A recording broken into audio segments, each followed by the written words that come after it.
Tere! Mina olen noortejuht Sander ja selles videos näitan ma sulle, kuidas kasutada piirituse põletit koos katteloki komplektiga.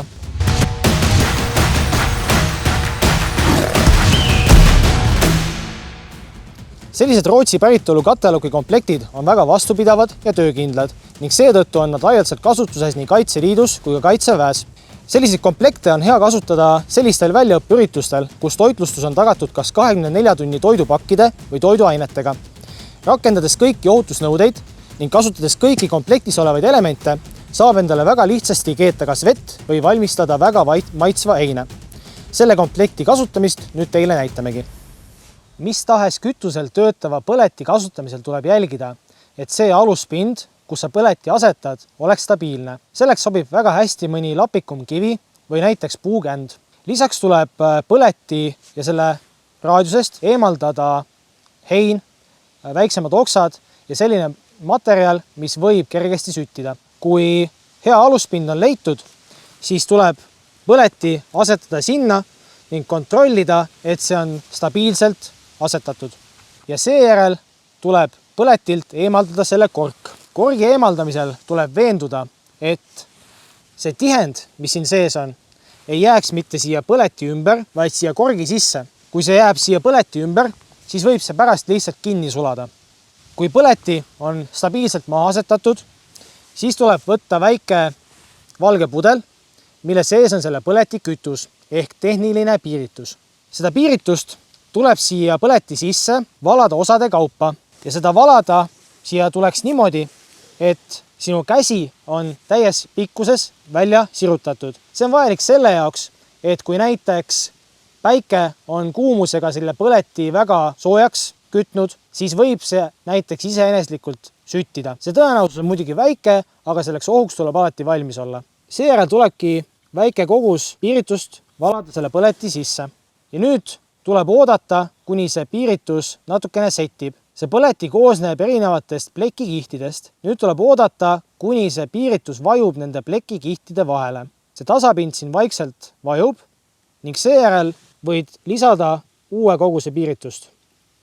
Üldjuhul peaks 2 sellisest kallamisest täiesti piisama. Tundub, et tasapind on oma normaaloleku saavutanud ning selleks, et seda piirituse põletit süüdata, tuleks väike kogus piiritust valada ka siia põletil oleva randi sisse. Kui piirituse põleti on maksimaalselt täidetud, siis see pudel, millesse piiritust kallasid, aseta endast vähemalt meetri kaugusele. See on vajalik selleks, et kui siin peaks juhtuma mingisugune õnnetus, näiteks see põleti läheb ümber, siis on kindel see, et ei lähe põlema see valge pudel.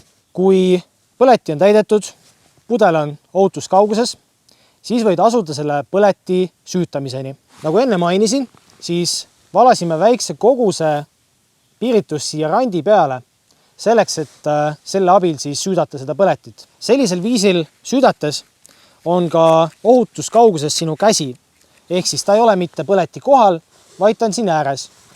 Ehk siis, kui peaks toimuma mingisugune väikene plahvatuslik põlemine, siis ei ole sinu käsi seal kohal.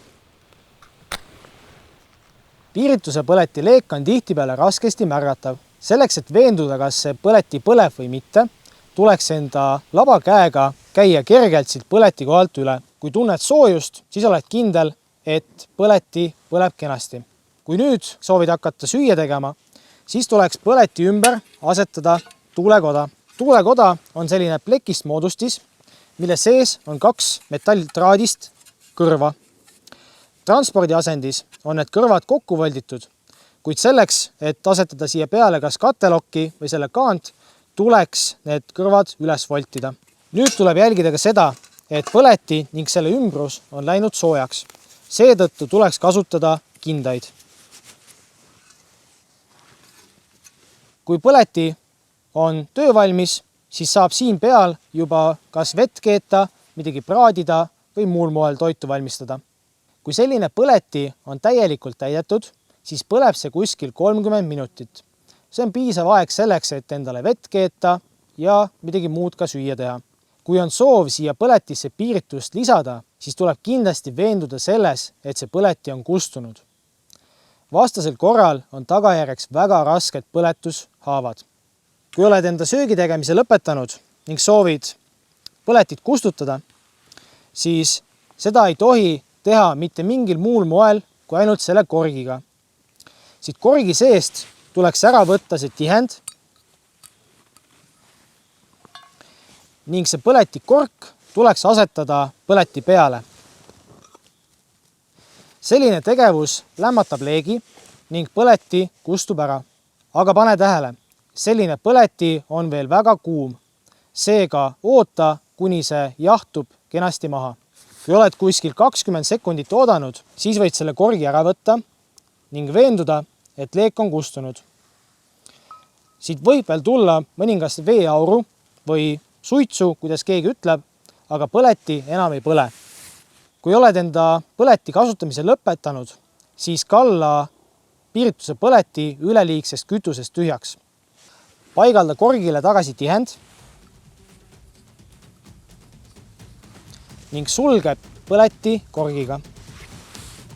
Selliselt on piirituse põleti taas transpordi asendis. Kokkuvõttes on selline põleti koos kateloki komplektiga väga lihtne ja töökindel vahend, millega endale kas vett soojendada või toitu valmistada. Pea meeles videos välja toodud ohutusreegleid ning ole valvas. Aitäh vaatamast!